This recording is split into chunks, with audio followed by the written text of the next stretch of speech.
Vamos continuar em Brasília, o Joel, com a nossa reportagem, porque hoje, tudo indica, é dia de estreia, né? Pelo menos estreia presencial de Cristiano Zanin no Supremo Tribunal Federal, né? Ele foi empossado recentemente como ministro do STF e hoje deve começar os trabalhos por lá com a retomada de um assunto bastante polêmico, que é o tal do juiz de garantias.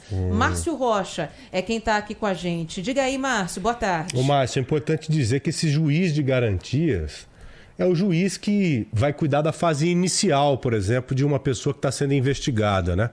É aquele juiz que fica atento e autoriza mandado de busca e apreensão. É aquele juiz que autoriza, por exemplo, quebra de sigilo. Ou seja, uma atenção especial, ainda que na fase policial também, não é, querido? Boa tarde.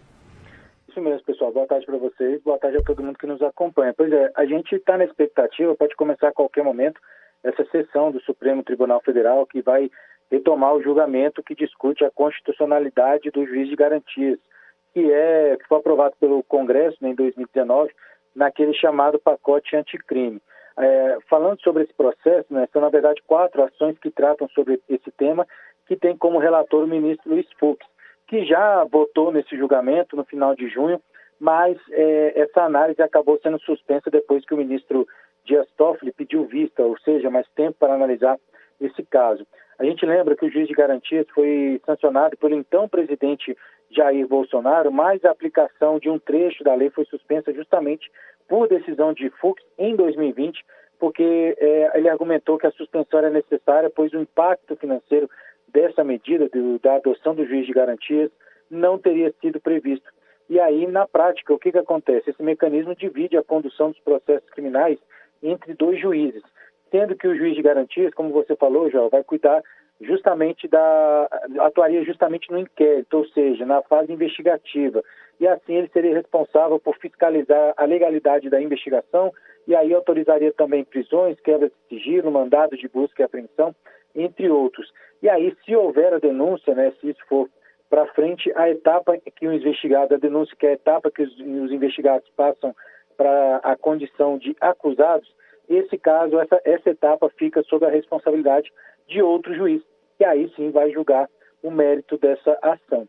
Quem votou até o momento foi só o ministro relator, Luiz Fux, né, que votou que esse trecho da lei invadiu a competência do Poder Judiciário, que, segundo ele, é o responsável por apresentar projetos que alteram a organização da justiça. E assim ele propôs derrubar essa obrigatoriedade do juiz de garantias e deixar a decisão para cada tribunal do país. A sessão também, como vocês já falaram, né, marca a primeira participação do novo ministro Cristiano Zanin, que tomou posse na semana passada, nas últimas semanas, perdão. Zanin já assinou, inclusive, a primeira decisão dele, derrubando a punição de um homem e uma mulher que eram acusados de estelionato. O despacho do ministro tem cerca de 6 páginas, foi datado de ontem, né, de terça-feira, e foi tomado como habeas corpus. E aí, com a determinação, o Supremo restabeleceu o que foi decidido pelo Tribunal de Justiça do Rio Grande do Norte, quando foi extinta a punibilidade desse casal, que foi a primeira decisão de Cristiano Zanin.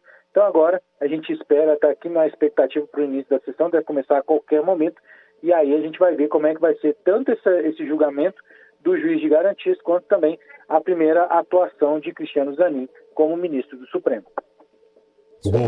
Boa. Márcio, muito obrigado, viu? Um abração pra você. Hidrate-se, hein? Porque eu sei que aí tá seco pra caramba, queridão. Aqui tá complicado, viu, João? Um abraço pra vocês. É verdade. Valeu.